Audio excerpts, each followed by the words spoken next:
Hello everyone, welcome back to our channel. তো আমাদের এখানে মানে পুরো প্রচণ্ড আওয়াজ হচ্ছে, তো ভালো করে জানি না শোনা যাচ্ছে নাকি যাচ্ছে না। তো তোমার সবাই কেমন আছে বলবো।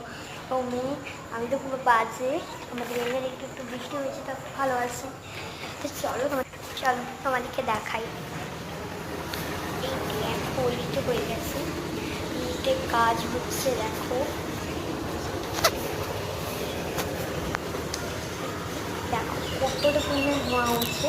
একটা কথা বলি, মেশিনটা যেখানে বসাবে না ওইখানে একটা একজনের বাড়ি, তো বলছিলাম বসাও না, অনেক আওয়াজ হবে, প্রবলেম হবে, ঠিকই তো বলেছি, তাও ওখানে বসিয়ে দিল। ফ্যামিলিতে জমি ওদিকে হয়ে গেছে বলতাম মানে কি দেখো অনেক পরিমাণে ধোঁয়াটা দিচ্ছে। সে বলো যে কথাটা বলবি প্রবলেম তো হবে। তো আমাদের বলেছিল আমাদের ঘরটা চলে যাবো, তো তাই বসালো না।